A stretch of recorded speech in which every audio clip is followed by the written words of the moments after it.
नमस्कार, आप देख रहे हैं इस समय करनाल ब्रेकिंग न्यूज और इस समय लाइव तस्वीरें आप देख सकते हैं। हालांकि अगर बात करें हरियाणा विधानसभा चुनावों की, मतदान समाप्त हो गया। एक राहत भरी खबर यह है कि कहीं से भी कोई ऐसी उसी घटना की जानकारी नहीं मिली। करनाल की पांचों विधानसभाओं की बात करें या हरियाणा की बात करें, कहीं भी ऐसी कोई हिंसक घटना नहीं हुई।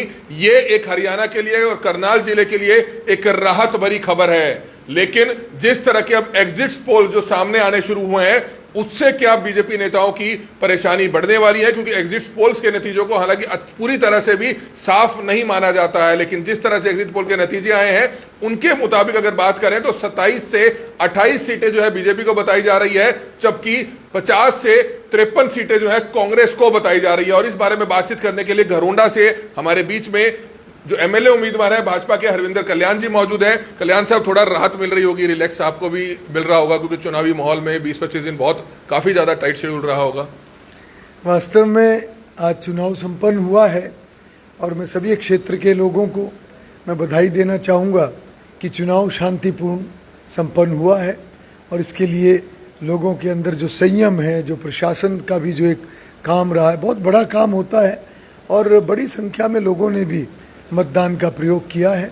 और आज मैं सभी का आभार व्यक्त करता हूं, क्योंकि एक लंबा समय चुनाव के अंदर खास तौर पर मैं भी सभी अपने भाजपा कार्यकर्ताओं का, जिन्होंने बहुत लंबे समय तक संगठनात्मक गतिविधियों के साथ साथ चुनाव प्रचार के अंदर भी हिस्सा लिया। सर, एग्जिट पोल के नतीजे क्या चिंता बढ़ा रहे हैं कि भाजपा की सरकार नहीं बन रही है, या एग्जिट पोल के नतीजों पर आप विश्वास करते हैं? देखिए, किसी प्रकार की कोई चिंता ये नहीं होती, अनुमान होते हैं और रिजल्ट 8 तारीख को आएंगे, उसमें तस्वीर साफ होगी। पर मैं इतना जरूर कहूँगा कि भारतीय जनता पार्टी की 10 वर्षों तक सरकार रही है और 10 वर्षों के कार्यकाल में भाजपा की सरकार ने, डबल इंजन की सरकार ने बहुत से अच्छे काम किए हैं। प्रदेश में समान विकास की बात है, भेदभाव खत्म किया है, योजनाएं इस प्रकार से बनाई हैं कि हर वर्ग को लाभ मिले और धरातल तक योजनाओं को उतारने का काम किया है। ये सभी काम आगे बढ़े। लोगों का बहुत प्यार और आशीर्वाद इस चुनाव के अंदर देखने को मिला है और मैं पूरा विश्वास मैं करता हूँ कि लोगों का जो प्यार और आशीर्वाद मिला है वो कहीं ना कहीं वोटों में तब्दील होकर तीसरी बार हम सरकार बनाएंगे। बिल्कुल, आप दावा कर रहे हैं कि तीसरी बार सरकार बनाएंगे, लेकिन पिछली बार जब लोकसभा चुनाव के जो नतीजे आए थे, जिसमें 5 सीटें बीजेपी ने लूज की थी और 5 सीटें कांग्रेस ने जीती थी, हालांकि उस समय थोड़ी तस्वीर साफ थोड़ी होने लग गई थी कि कहीं ना कहीं बीजेपी ने 5 सीटों को जो है लूज किया है। उसका भी कहीं ना कहीं इस पर असर देखने को मिल रहा है। जो हरियाणा विधानसभा चुनाव में अगर बीजेपी की कुछ सीटें कम आती हैं, उसका असर रहेगा। देखिए, बहुत सारे फैक्टर होते हैं चुनाव में जो कि परिणाम को प्रभावित करते हैं। लोकसभा चुनाव में निश्चित रूप से हम 5 सीट हमें मिली, परंतु 10 वर्षों के शासन के बाद 5 सीट मिलना ये छोटी उपलब्धि नहीं थी। और उसके बाद भी जिस प्रकार से हमारे मुख्यमंत्री नायब सैनी जी ने, जो कि एक लोकप्रिय मुख्यमंत्री हैं, और उन्होंने कम समय में ही जिस प्रकार से बहुत सारी योजनाओं को बनाने का काम किया और बहुत सी उनमें से योजनाओं को लागू भी किया, तो मैं समझता हूं कि विधानसभा का जो ये चुनाव हुआ है, हालांकि हमें बहुत कम समय मिला है लोकसभा के और विधानसभा के बीच के अंदर, परंतु उसके अंदर भी एक विश्वास उस तरीके से बना रहा है लोगों का भारतीय जनता पार्टी के प्रति, नरेंद्र मोदी जी के प्रति, हमारे नेतृत्व के प्रति और नायब सैनी जी के प्रति, और एक अच्छा नतीजा हम एक्सपेक्ट कर रहे हैं। घरोंडा से कांग्रेस के जो उम्मीदवार हैं वीरेंद्र सिंह राठौर, अभी उनसे कुछ देर पहले बात हुई, उनके कार्यकर्ताओं से बात हुई, वो जीत को लेकर काफी हद तक आश्वस्त नजर आ रहे हैं कि हम जीते हुए हैं। इस पर क्या कहना चाहेंगे? देखिए, जिस प्रकार से लोगों ने प्यार दिया है, जो लोगों की भावना हमने देखी है, उससे निश्चित रूप से ये दिखता है कि लोगों ने दोबारा भारतीय जनता पार्टी को चुनने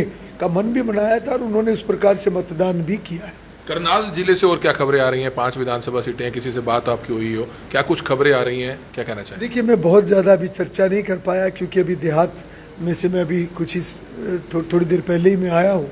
अभी सब जगह की जानकारी लेंगे। और स्ट्रांग रूम को लेकर क्या कुछ बात हुई अधिकारियों से? वहाँ भी आप निरीक्षण कर आए हैं, जो 2 दिन ईवीएम मशीन जहाँ पर रहेंगी? देखिए, ये सारी जो प्रशासनिक जितनी भी गतिविधियाँ रहती हैं, उसके अंदर जो भी ज़रूरत होती है वो कार्यकर्ता सब करते हैं। स्ट्रांग रूम की जहाँ तक बात है, प्रशासन अपना काम करेगा और जो पार्टी कार्यकर्ताओं को करना है वो भी एक निगरानी के नाते सब काम करते हैं। एक आखिरी सवाल अपनी टीम के लिए, घरोंडा वासियों के लिए, घरोंडा शहर के लोगों के लिए क्या कुछ कहना चाहेंगे?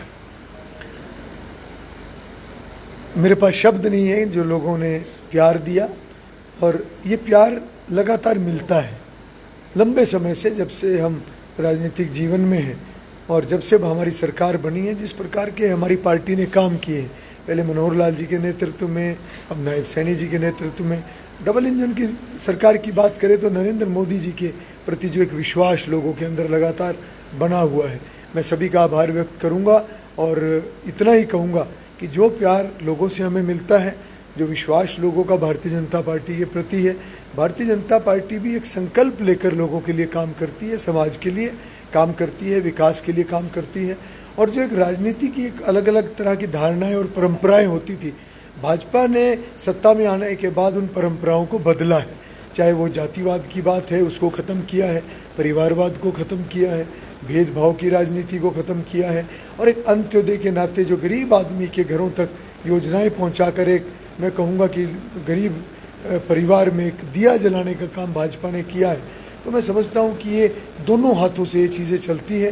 भारतीय जनता पार्टी भी बहुत ईमानदारी से समाज और लोगों के लिए काम करती है, और लोगों का भी प्यार, आशीर्वाद उसी तरीके से हमें मिलता है। जी, शुक्रिया। तो आप देख सकते हैं इस समय करनाल के बाद घरोंडा पहुंचे हैं हम, और भाजपा के जो एमएलए उम्मीदवार हैं हरविंदर कल्याण, उनसे बातचीत कर रहे थे। हालांकि उन्होंने कहा कि मेरे पास घरोंडा की जनता के लिए जो है उनका शुक्रिया करने के लिए शब्द नहीं है, जिन्होंने बहुत साथ दिया। बहरहाल अगर बात करें एग्जिट पोल के नतीजों की, एग्जिट पोल के नतीजे कुछ अलग बयान कर रहे हैं कि कांग्रेस आने वाले दिनों में सरकार बना सकती है, लेकिन असली जो नतीजे हैं वो 8 तारीख को ही पता चलेंगे, क्योंकि कई बार देखा जाता है कि एग्जिट पोल के नतीजों में और असली आए रिजल्ट में काफी अंतर होता है। तो बहरहाल 8 तारीख तक का इंतजार कीजिए। जिस तरह से करनाल की 5 विधानसभाओं में आप सभी ने शांतिप्रिय ढंग से जो है चुनाव किया, आपस में अब भी 2 दिन किसी तरह की कोई ऐसी शब्दावली का इस्तेमाल ना ही सोशल मीडिया पे किया जाए, ना ही कोई गलत कमेंट ऐसा डाला जाए, ना ही कोई फेक वीडियो या इस तरह की फेक खबर को वायरल किया जाए। सिर्फ इंतजार किया जाए 8 तारीख के